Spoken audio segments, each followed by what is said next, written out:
everywhere, whenever I used to go and talk about economics or sociology or philosophy or politics, everybody used to look at me as a chartered accountant.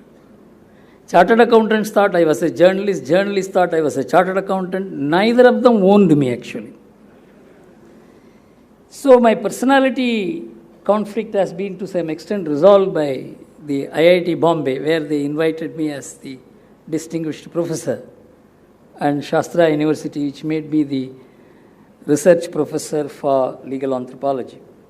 That is also in the name of a chair, in the chair situated in Tanjo, in the name of Nani Palkiwala. You know, it's a complex subject, and economics itself is not a very easy subject, and economists have made it even more difficult subject. It is a complex economics. I will try and make it as simple as possible, because this has to be understood by a very normal person.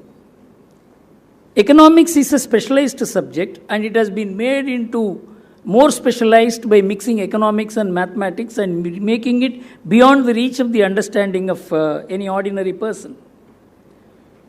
So I will have to do a lot of gymnastics to see that this subject is made understandable to an ordinary, means not ordinary in the intellectual sense of the term, but in the sense of unfamiliarity with economics. You see, when the New Indian Express phoned me and asked me how should they headline this, I said, you headline this as financial poker.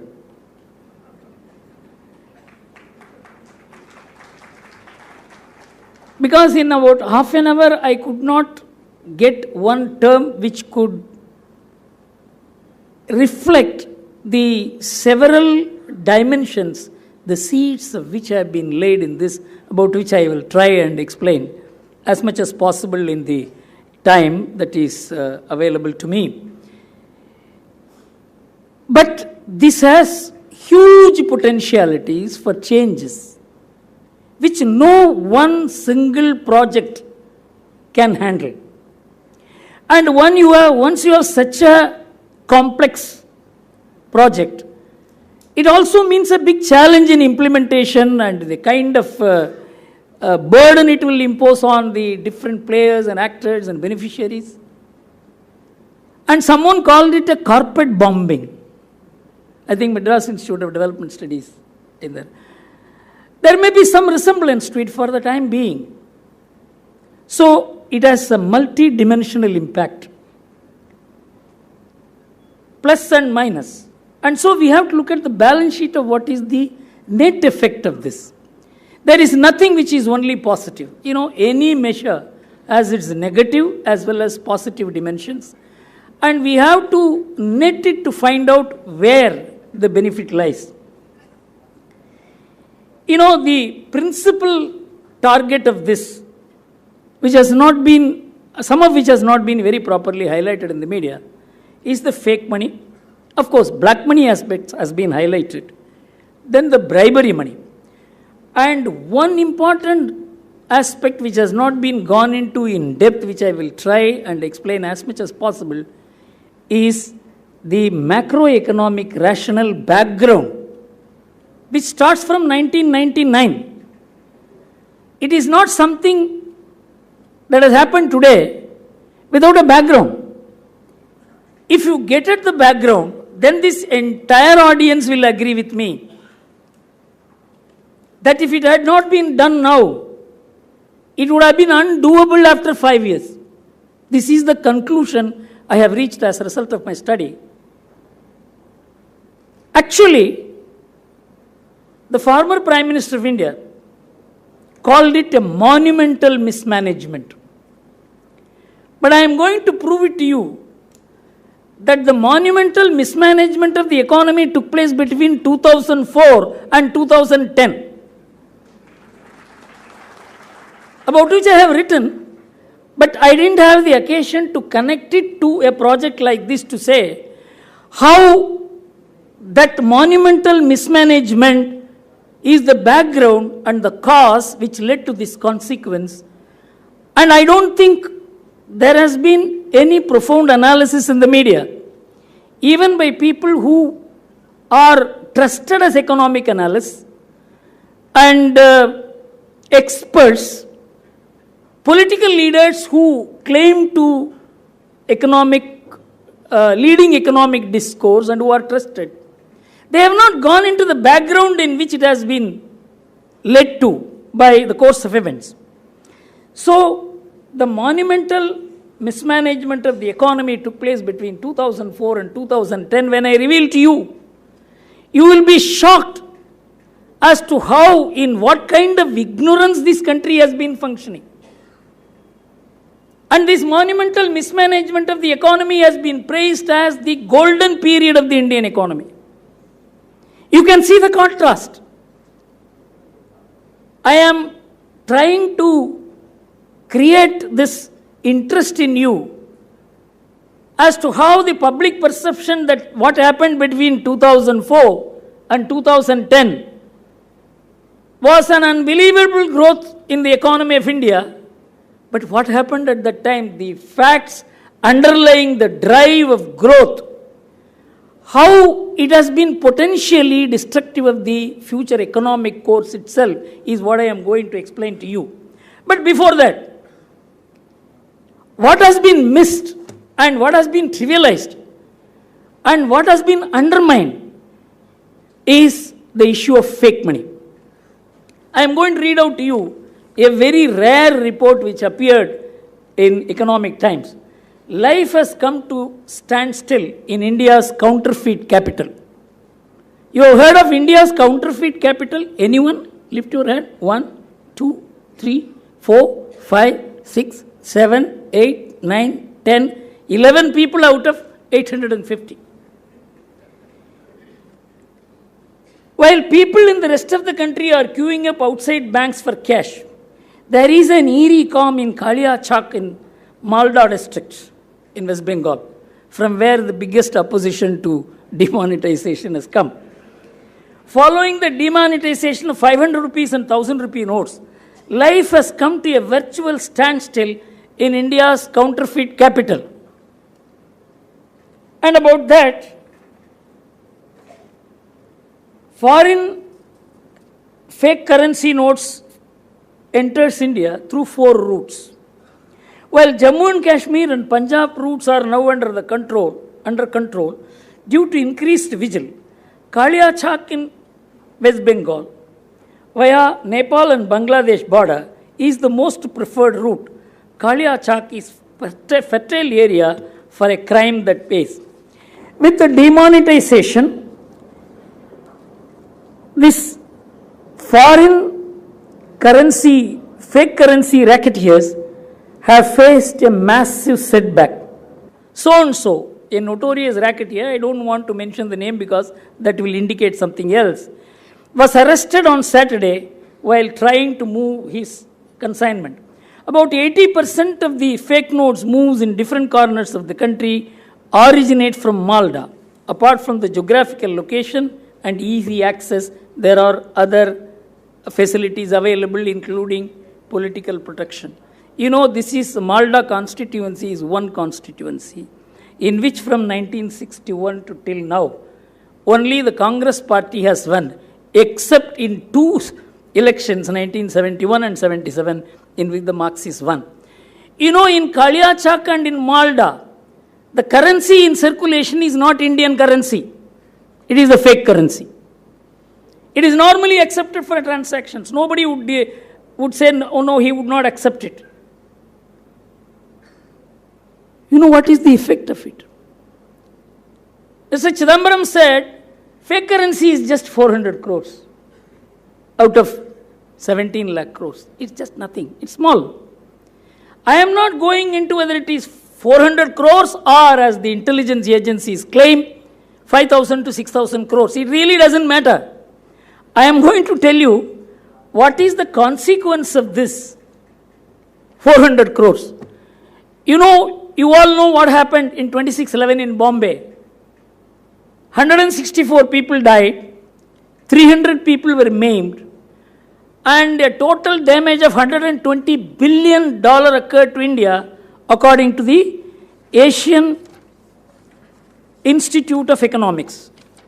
So, Asian Economic Institute study says $120 billion is the damage to India. 164 people died, 300 people maimed. You know what was the cost of operation to the terrorists? 25 lakhs. This study was done by,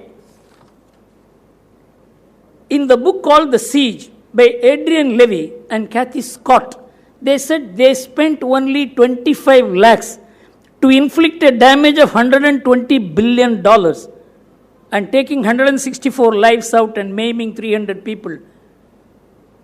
The former finance minister, who was also the former home minister, says it's after all 400 crores. Can you understand the damaging potentiality of this 400 crores? Or it may be 6,000 crores. In one go, this has been completely sterilized, finished. You know, the kind of damage that it could cause is visible in what happened in Jammu and Kashmir immediately after demonetization. The terrorists warned the people, never will you go and exchange your notes. On that day, stopped all stone throwings on our army people. Everybody stood in queue to collect the money. People attended examinations. Jammu and Kashmir is peaceful. No amount of military action could have ensured this. Just turning off the pipe of fake currency was able to ensure that this happened. How many newspapers highlighted it? How many editorials were there where any opposition party said, yes, there is a good effect on this? No. Because the discourse is not national. The discourse is not objective. It is political. I am not saying that politics should be ruled out. But if there are certain elements which are good, any responsible political party, an intellectual, a newspaper, a leader who claims to speak on behalf of any number of people must acknowledge, yes, this is good. But in India, it doesn't happen. Something is totally bad or something is totally good.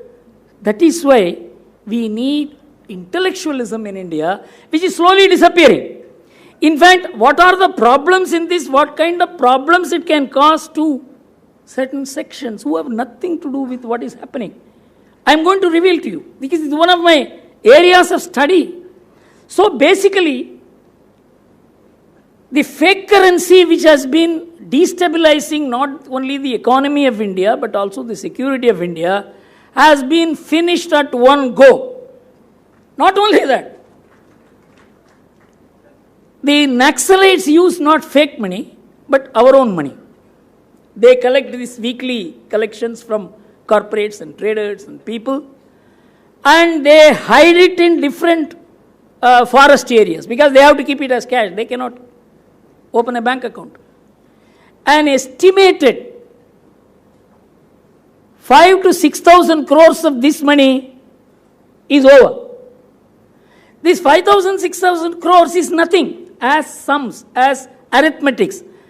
But they can kill hundreds of people, thousands of people, completely destroy the development of 3-4 districts. It is a very major thrust of this. In fact, if demonetization is worth it for any particular reason, it is this. But this is not how the discourse has gone on. So basically, Pakistan has 150% printing capacity for its note printing press. You know why? They print our notes. In fact, there was a joke that Sharif rang up Mr. Modi and said that I am told that you are suffering because of lack of printing capacity. We have excess printing capacity, we can help you. You can understand that a neighbor who wants to tear India apart has been pumping fake notes into India, demolishing India, killing India, maiming India, inflicting millions and billions of dollars on the Indian economy. Not one newspaper has written an editorial on this.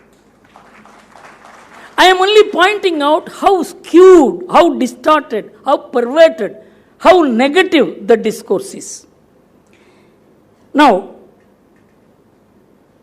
why this happened, I have to give you a background. Cash is necessary to drive an economy.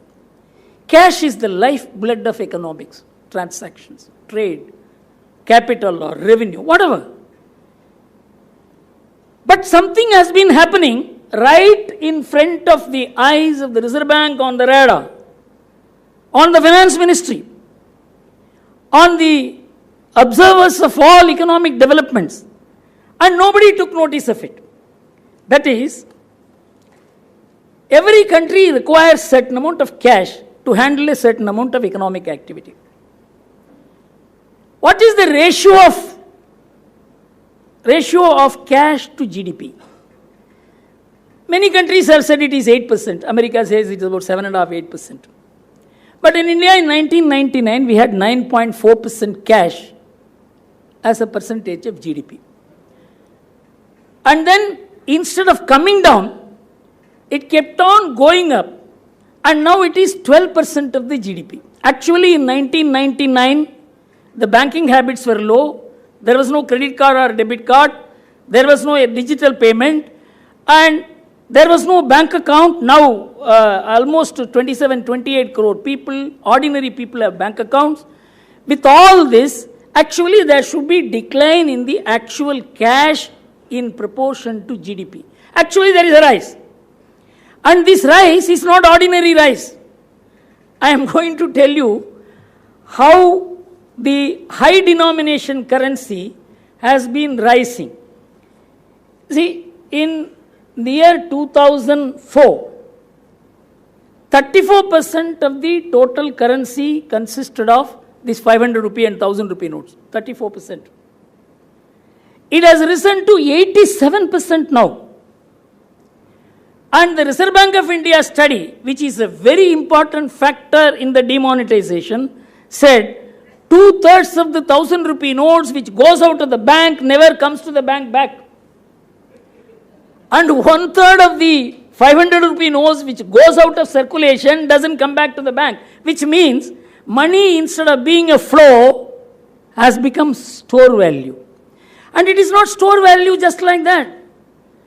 And what kind of damage this kind of explosion of cash has caused to the economy, and how it was happening before the very eyes of a prime minister trusted for his knowledge on economics, I am going to tell you now. Between 1999 and 2004, which I call as the golden era of Indian economy,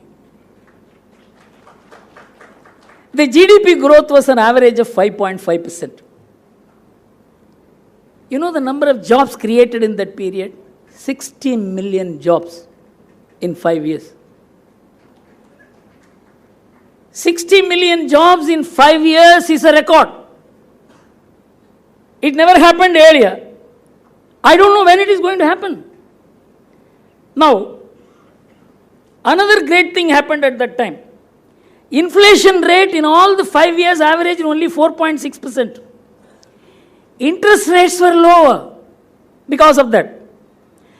And the most important thing, India's current account showed surplus for 3 consecutive years. From 1950 till 2016, only in 5 years, Indian economy has shown current account surplus. Once in 1976-77, then 77-78. It was the impact of emergency. Smuggling stopped, people were afraid. Afterwards, it again got back to deficit.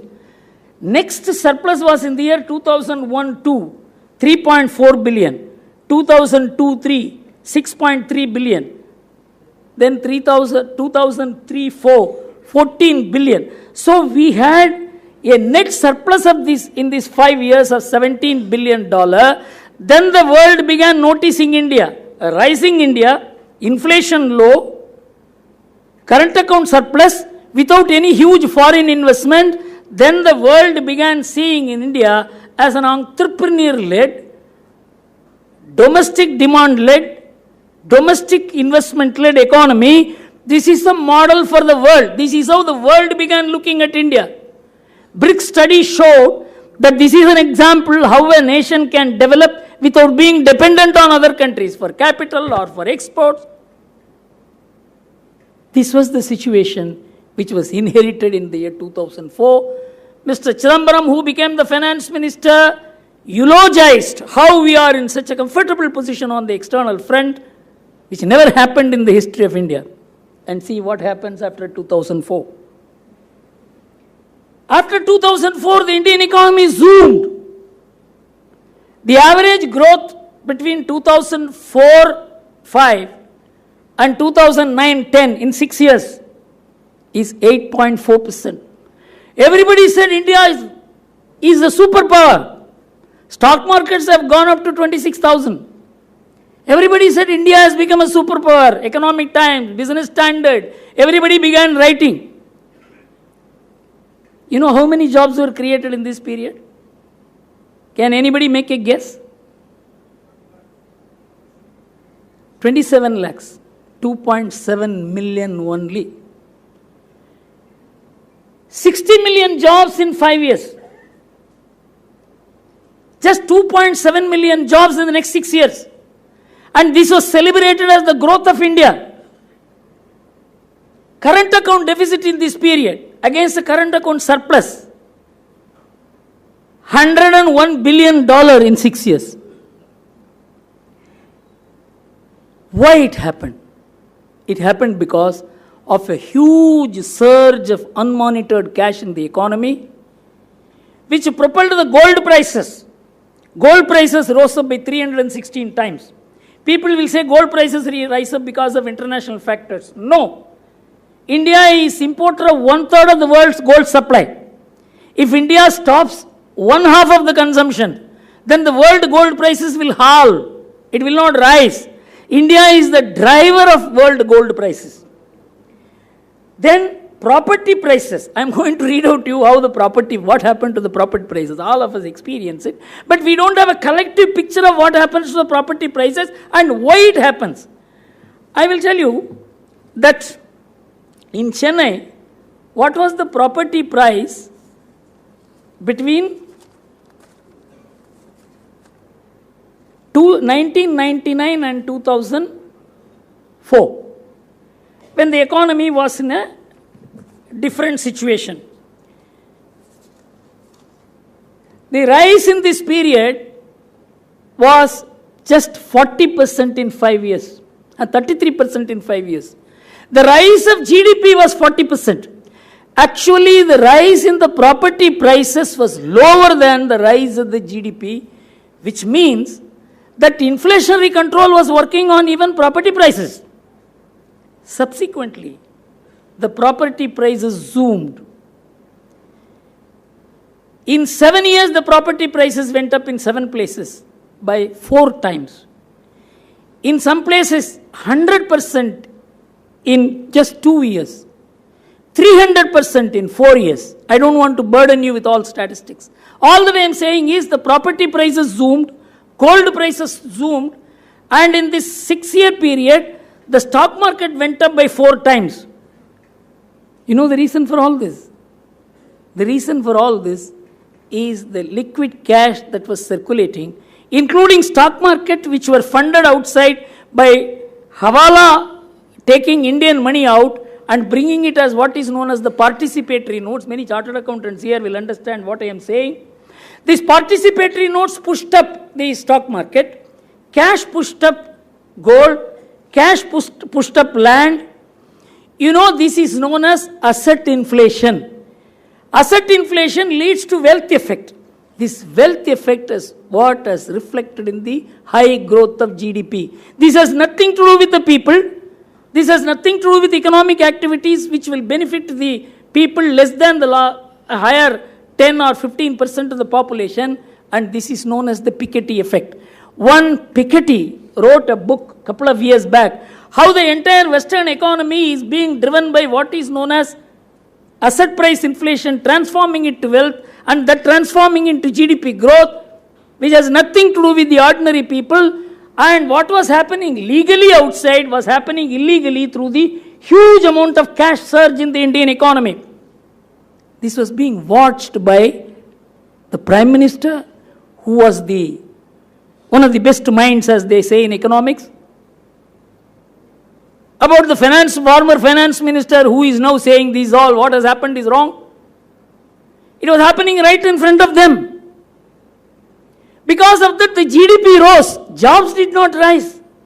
Standard of living of people came down, rural poverty rose, and you had to go for what is known as the Mahatma Gandhi Rural Employment Guarantee Scheme. Ultimately, this became a burden on the government. The government had to give handout to the people for survival.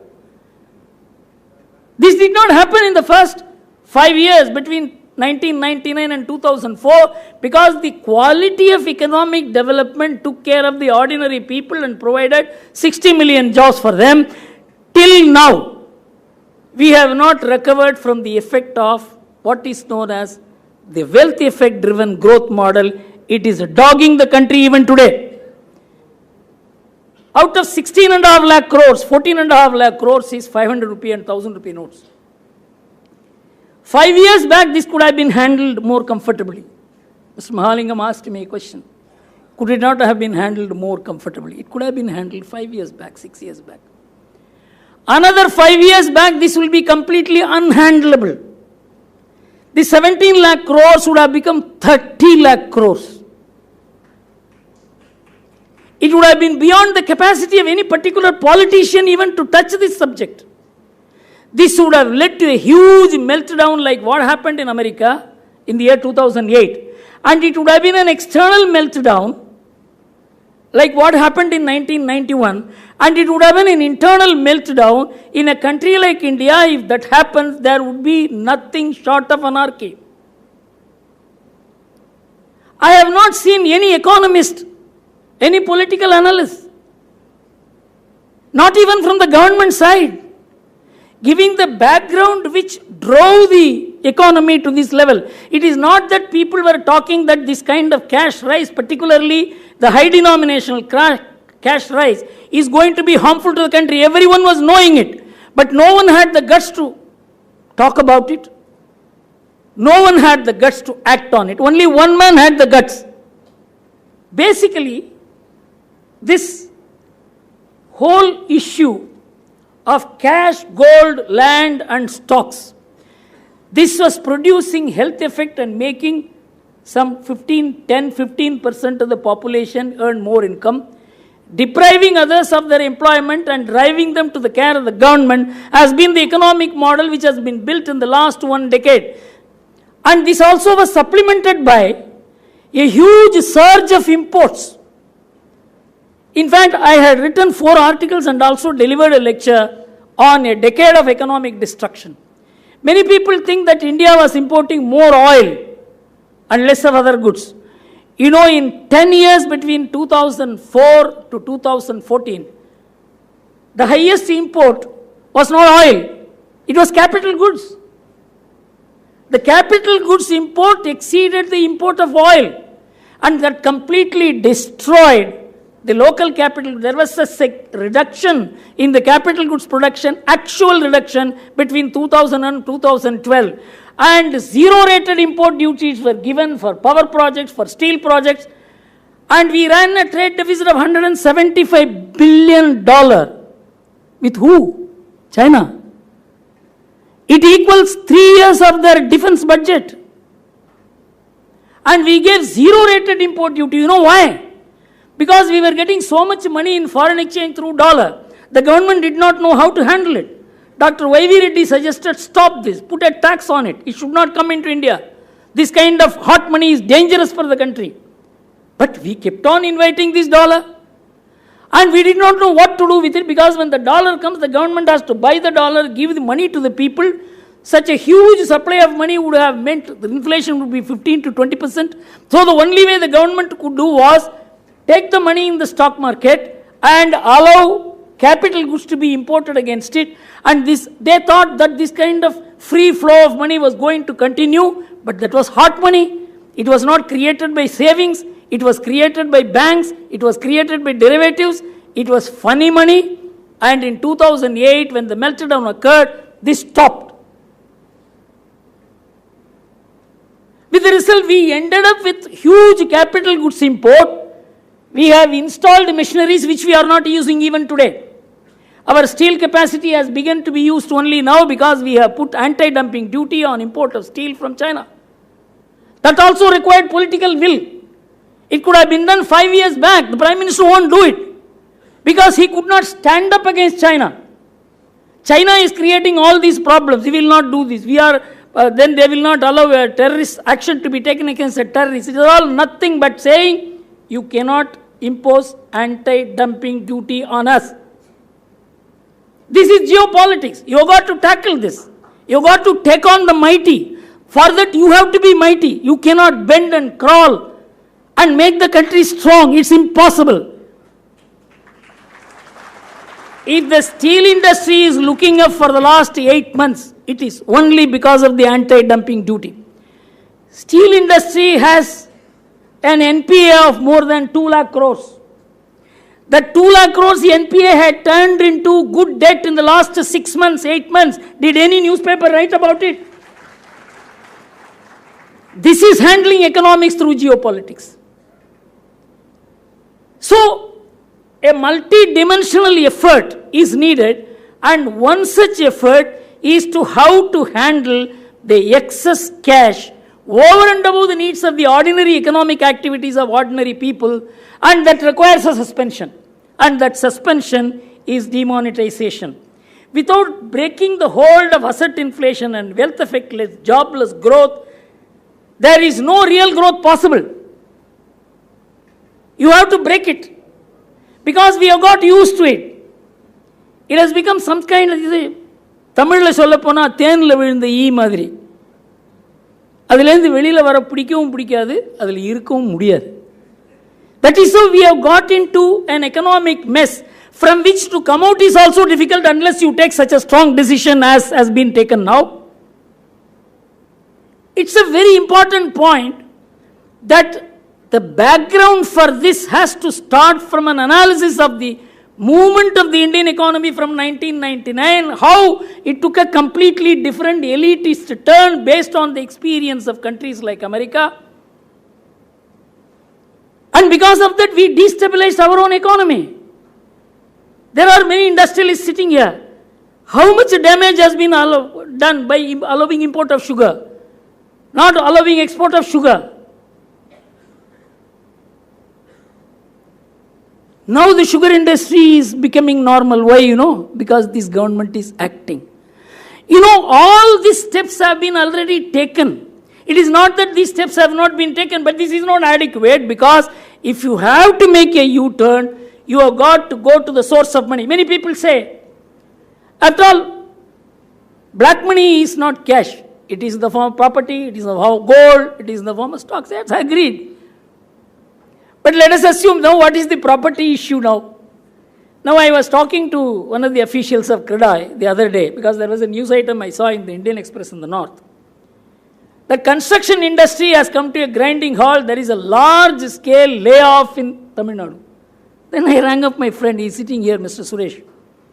I said, Mr. Suresh, tell me, what is this? He said, sir, nothing like that has happened. He said, there are two different paradigms in the construction industry. Those who are doing affordable housing till up to 30 or 35 lakhs maximum, the flat value, and those who are doing 75, 80 lakhs, 100 lakhs or 200 lakhs. It is the latter category who have been hurt, because they are targeting the black money section who will buy the property at 50% by check and 50% by cash. Sir, we are selling only for cash and we are 60% of the operation. We are extremely happy with it, because this affordability is going to increase, because the land values are going to be down at least by 30%. The black money which used to support the high-rise value of land is not there. It's not going to be there for the next 3-4 years at least. If the land values come, in Mylapore there are people who live, they cannot hope to buy a property in Mylapore today. The affordability which will come because of withdrawing the cash support for cash. You see, black money is different from black cash. Black money is in the form of property, gold, stocks. But black cash is different. But this black cash only drives up and builds black wealth or black money. Unless you withdraw the support of the black cash, you will not be able to bring down the wealth effect. It is called contraction in the economy. It will also affect the other segments which are operating on cash, like the traders, with the small scale industrialists, with artisans.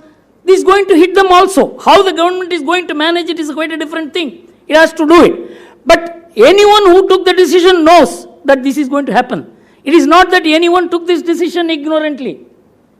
That this is going to happen, everyone knew.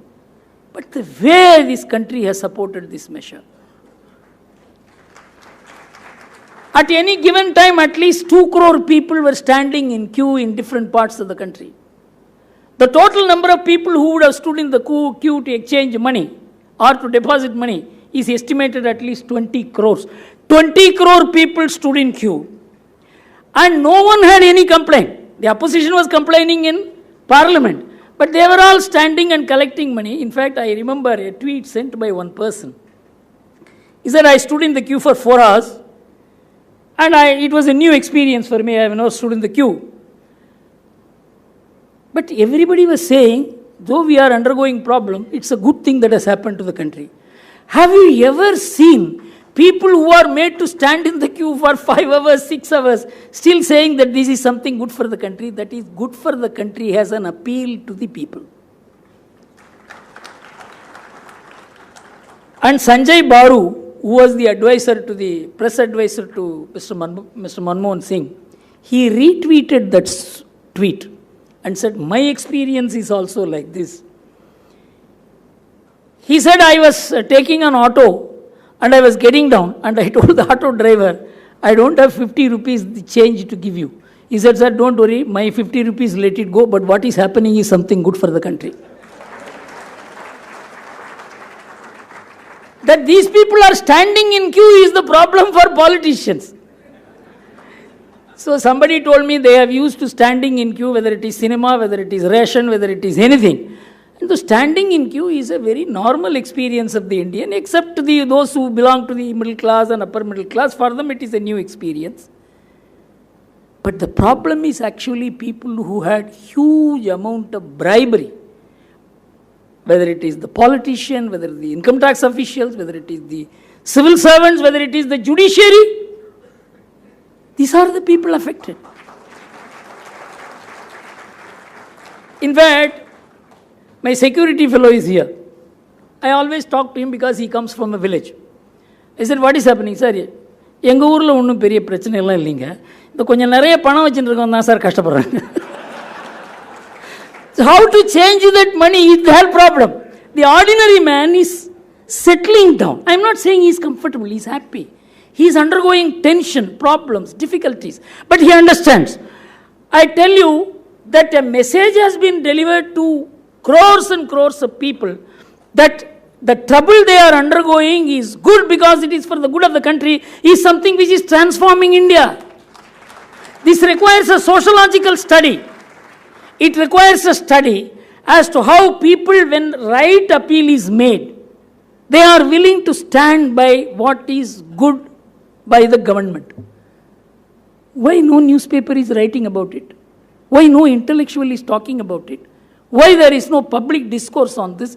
These are all questions in my mind. It is not that what has happened is a runaway good. Yes, there are problems. We are going to face problems for the next 3 to 6 months. In terms of putting liquidity into the system, in terms of reaching the right kind of denomination of currency to the people. You know how this country has managed. That also requires a study. In fact, I was talking to Haryana, the Mandi people, where all the agriculturists come and give their products. One of the largest Mandis, Haryana, Punjab, Western Uttar Pradesh, this constitutes almost 60% of the agricultural surplus of India, which is distributed all over the country. You know, overnight they changed it over to credit system. You know why? We are a relation-based society. We know each other. And they said, okay, we will collect the money in January. The matter is over. The vegetable wala who was coming to our house, he said, sir, we will collect the money day after tomorrow. Next week. This relation-based society alone would have absorbed this shock. If it were a contract-based society, totally driven by individualism, no one will know. Let us assume India's retail market had been taken over by Walmart. I don't think this measure would have been ever possible. It is Coimbatore which made it possible. We must understand the sociology behind economics, the culture behind economics. There is an alignment between culture and economics in India. And in fact, when somebody said it in the year 1994, in the book called The Trust, Francis Fukuyama wrote, in my first book, I missed out something. There is a 20% missing element in economics, and that is culture. And somebody wrote, this man is now causing the end of economics, because he sees culture in economics. This is the view outside. If Lord Summers writes about India, he is completely illiterate. And we quote him. He doesn't know how mandis operate. He doesn't know how Coimbatore operates. We operate on an entirely different grammar. And I tell you, in the year 1997, there was a huge assault on the non-banking finance companies by Mr. Chidambaram. At the time, all the non-banking finance companies consulted me, and Mr. Tyagarajan is here. I told Mr. Tyagarajan that this is a war which you have to defend the non-banking finance companies. No one company can escape. All the companies will have to rebrand the non-banking finance business itself. And it happened. I said, any government which is sensible will understand India will have a varied, rainbow like a financial intermediation. It cannot be done only by banks or stock market. It will have many, many things. And today, non-banking financial companies are going to be the only hope and delivery mechanism to reach credit to these segments which the bank can never do. That is why this government realized rightly, whether they are not able to implement it because of too many objections from the Reserve Bank of India. The Mudra project, had it been allowed to take off in the year 2015, the trouble which the ordinary businessman is undergoing, he would not have to undergo, because it is the Reserve Bank which stopped it. Mudra should have preceded demonetization. Unfortunately, now Mudra is the only hope for the government to deliver credit to these people. And so the government is thinking along the right lines, but unfortunately it cannot get the cooperation of everybody, particularly the Reserve Bank of India, which has become so egoistic and probably arrogant in the last couple of years, that the government could not do anything. And you are to face the electorate, you are to face politics, you are to face the people, you are to control the law and order, but I will control the monetary policy. Nowhere in the world this kind of division occurred, and that was being celebrated by the media. So the economy is in for a contraction today. There will be contraction in gold market, there will be contraction in real estate market, there will be contraction in stock market. All this is seen already. Unless a huge amount of foreign money comes into the stock market is likely to settle down at something like 21,000. Unless it is supported by huge influx of money from abroad. So what is the effect of this, the consequences? I will talk about the positives and then the negatives. The positive is cash in bank versus cash in hand. Many people think that 10 lakhs cash which is in the hands of the people is equal to 10 lakhs cash with the banking system. The banking system is very unique in its function. It is known as the fractional reserve system. If the bank gets 10 lakhs, in 5 years it can multiply it into 50 lakhs or 60 lakhs. You know what is the amount of bank deposits we have today? 96 lakh crores. What is the amount of cash in circulation? 16 lakh crores. Out of which, what is in the banking system is only 250,000 rupees.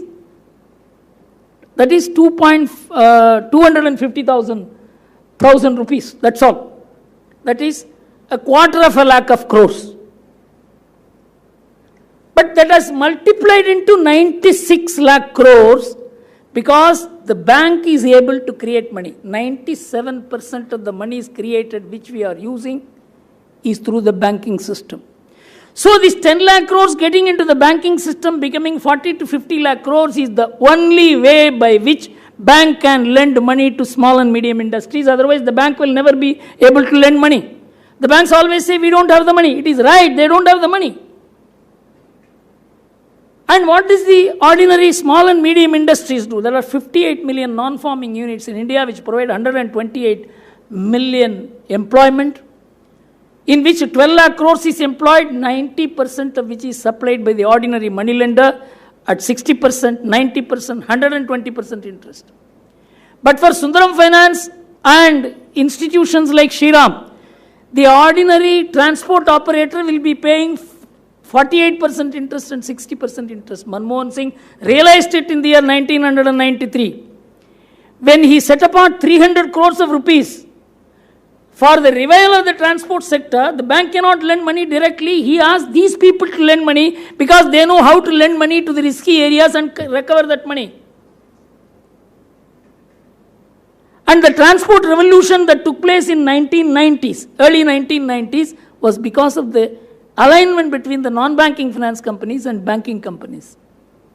That has to be repeated to other sectors. Today, it is the biggest challenge of the government that the banks will be able to create money. There will be a fall in interest rate, and a fall in interest rate without fall in inflation rate will hit the middle class, and so the interest rates will fall like it happened in 2003, 2004, when the 3-year deposit commanded just 5% interest because the inflation was 3%. Now we are having 8% interest on fixed deposit, but we are having 5 to 6% inflation. Inflation will go once this high money is targeted. I am going to read out to you what is going to happen to these malls. It is the Nadar shop won't be affected. Don't bother about it. Who is going to be affected? I am going to read out to you. A very rich man sent me a message. And I am going to read out that message.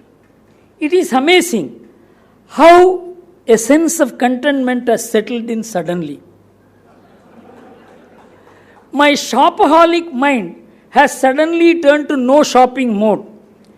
Clothes and shoes seem unimportant, but saving legal tenders for basic needs take the forefront. The quiet seems to be peaceful.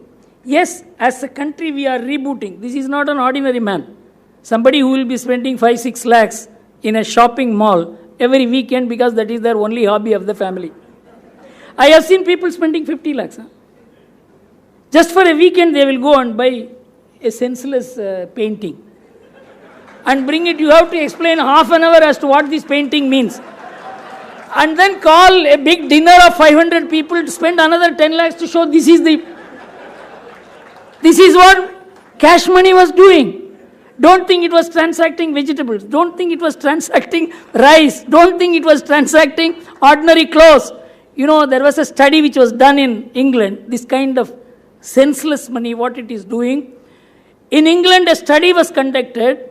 The unused clothes in the wardrobe of English people is 32 billion pounds. This equals 4 years of the GDP rise. Their GDP rise annually is $8 billion, 8 billion pounds. This 32 billion is unused. They are not going to use it.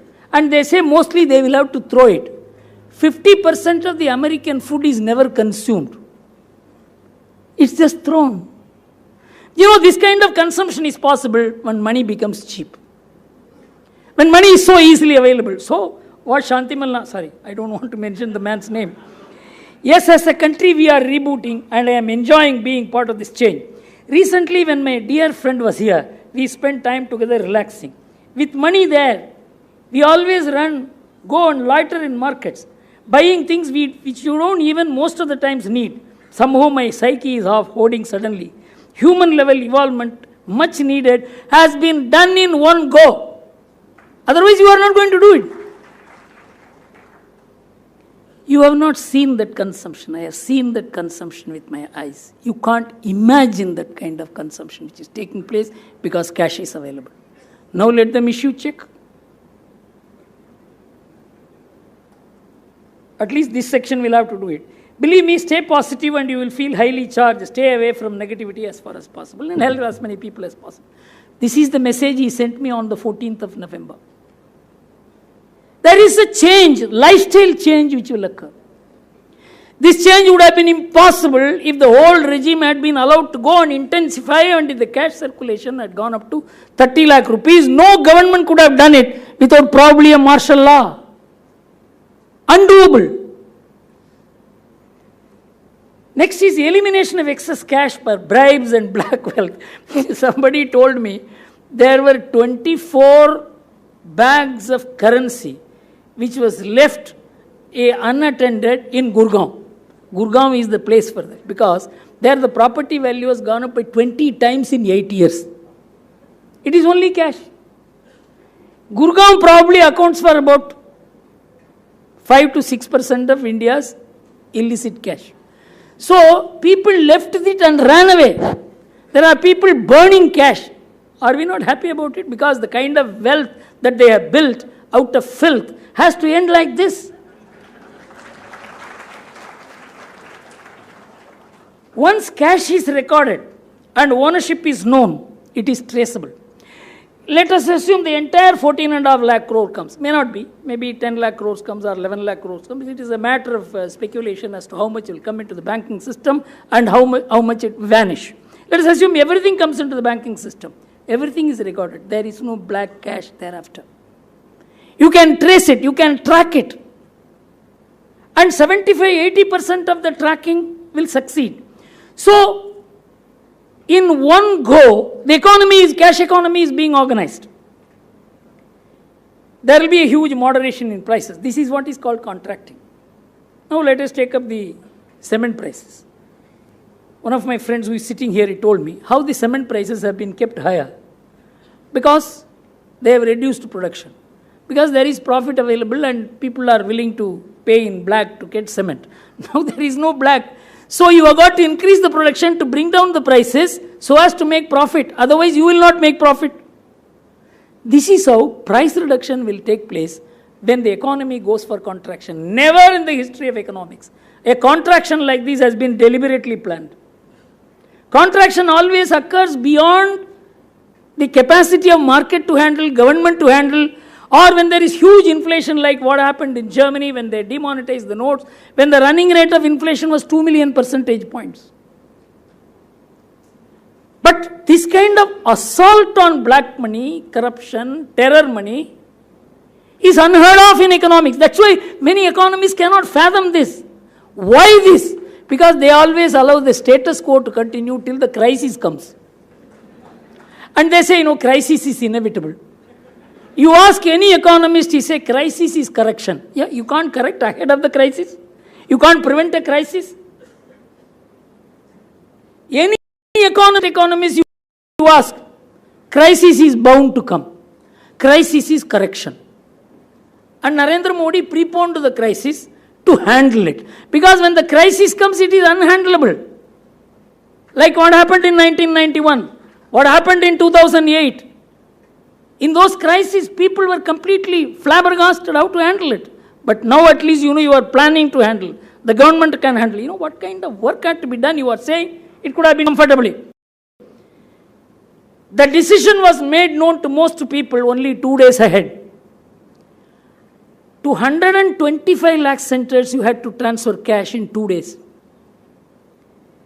Many of these places were Naxal affected areas. Nobody should know cash is going. Still cash has to go. And 5 days, cash had to go to 300,000 centers. Massive operation. That a government could do this. And in all stealthily. It's an amazing thing.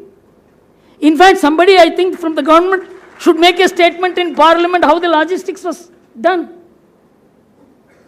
And it had to go to places like, how beautifully it was managed in Assam, where all the estate laborers are paid in cash. The chief minister and the collector organized the whole thing. The collector sat and distributed the wages. No complaint. It depends upon how the system cooperated. Where in West Bengal the system did not cooperate. In fact, I was told on authority that the chief minister refused to provide police protection for banking operations. See the consequence. So it is political. It is not handling the issue as something which for the people you are handling. No. So this consumption remains you and land prices. When the land prices come down by 30%, there will be a natural correction, because when cash support for black money properties are withdrawn, when the prices come down, the housing industry actually expects a growth of about 20 to 25% 6 months from now. That a person can get, housing is one of the important economic activity which spawns too many activities, cement production, steel production, labor. Then gold prices will moderate at the global level. Because if Indians can't support the gold holdings with cash, there will be fall in India, and that will result in fall in gold prices in the world, because India is buyer of 1/3 of world's gold production. Terror fund elimination is complete in this. A point which has not been properly brought out, because it takes 7 years for the currency which you introduce now to be faked. By that time you would be changing the currency faster, because we have now learnt. And we are, till 4 years back, the paper supplier, the ink supplier, the printing machinery supplier of currency in India and Pakistan was the same party. This should have been changed in 2005. It was not changed. It kept on till about 1 year ago. It was due to Mr. Pranab Mukherjee this change occurred. Otherwise it would not have occurred. Imagine you and Cash Pakistan buy from the same party. And Pakistan has 150% of the printing capacity of your currency. Then flight of capital through Hawala. All these Hawala transactions which take place. I don't know whether you've gone to Singapore. They will give you have to deposit cash, Indian rupee there, and they will give you any foreign exchange. And that rupee will be brought back to India, and that is how the smuggling, all these activities were being supported. They are completely flabbergasted today. The Hawala operators in Singapore, in Dubai, are having maybe several hundreds of thousands of crores, maybe several thousands of crores, which they do not know what to do. Because they have to bring back here and deposit it, which is just not possible. The most important challenge which the Narendra Modi government will be facing is how to finance the small and medium enterprises, a large part of which was being funded in cash. And this, I think, unless they ramp up in fact, whether there is any law or not, unless the Mudra system is followed, unless the non-banking financial institutions are co-opted, unless you create a 50 to 100,000 delivery points for credit to these people, there will be a huge problem for this government. I think the government is very well aware of it. I hope in the next 1 month or so, they take this action. A low interest and low inflation regime is very necessary for India, because corporates are able to access foreign capital at foreign rates of interest through equity, foreign external commercial borrowing. It is the ordinary people, small scale industries, medium industries, which have to pay the Indian rate of interest.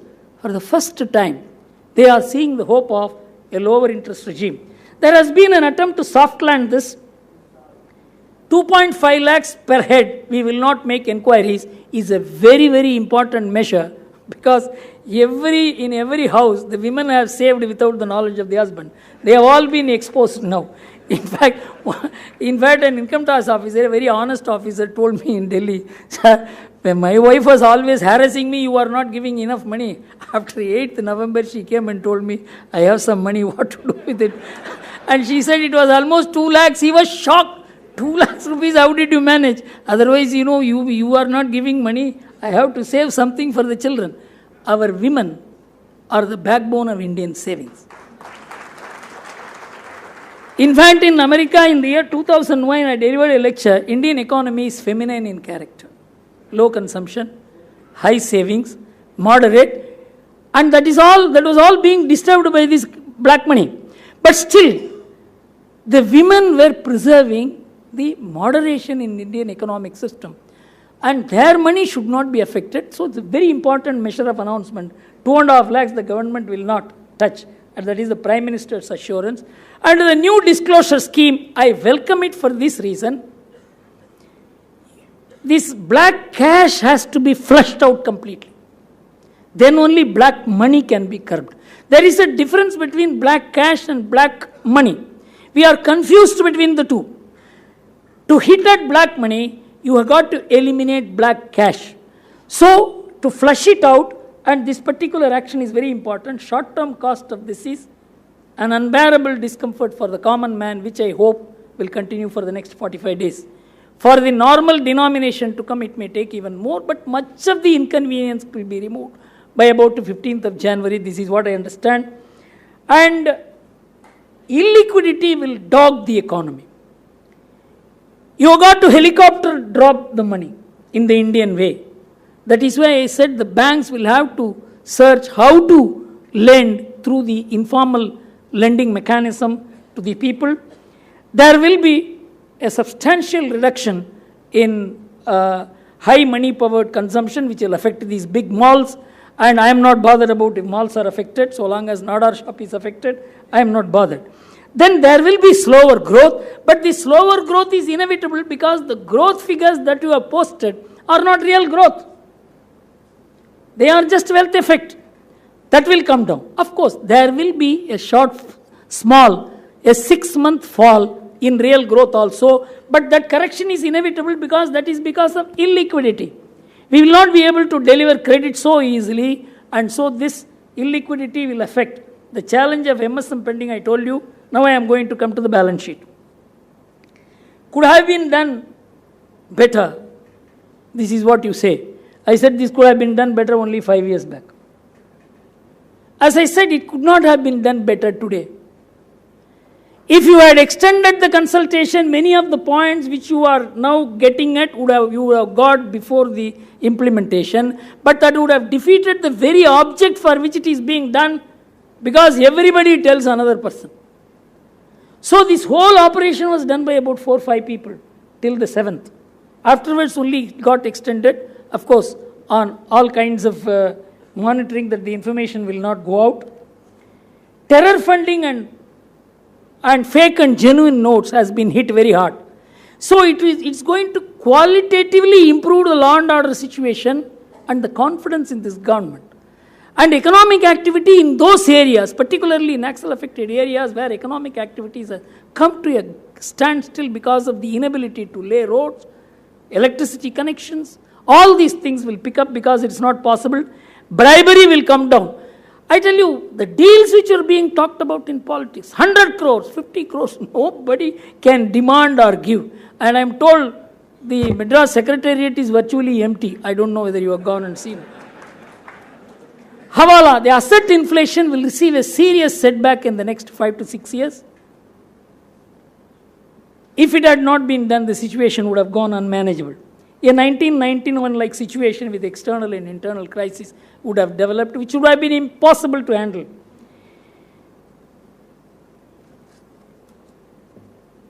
I must again mention, it's a great show of national patience by the last man in India. So who would you credit for the demonetization? not the government, not the Prime Minister. It is the ordinary man. Who should be credited for the success of it? You could have decided. But I bore all the problems and I am still bearing. And I am bearing because I feel it is for the good of the country. It has never happened in the history of India except in war times. Of course, cricket victories. We are a relation-based society. We have to preserve it. Our milk vendor, our vegetable vendor, our neighbor, our flower supplier, everybody is related to us. And that is why this economy is going. Have you ever seen one sentence by any economist on this? Because this is anti-economics. To destroy all these relationships is to produce market economics. We should produce a market society to produce a market economics. Completely destroy the relationship even between parents and children, husband and wife, and create 55% of divorce in the first marriage, 67% of divorce in the second marriage, 74% of divorce in the third marriage. Then it becomes a market economics. We are not like that.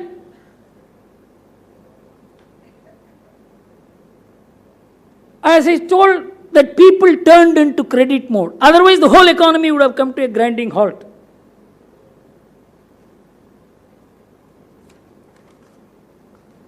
Basically, this economic discourse in India is so skewed, is so far and against. It has lost all bearings of a reasoned and fair discourse. And that is why the confusion in the mind of the people that this is something which is for the good of the country has been recognized by the ordinary man, but it has not been recognized by the commentators, by the editors, by the intellectuals, by the economists. And of course, I am not going to talk about leaders of opposition because they have their own politics. And I am extremely happy for an hour you all listened to me with patience. It's a big subject. It could not be communicated more understandably in an oral presentation. I am going to write about 4 or 5 articles on this. If you want to know more about the essentials of this and how we will come out of this situation, maybe those articles will be helpful. Thank you very much.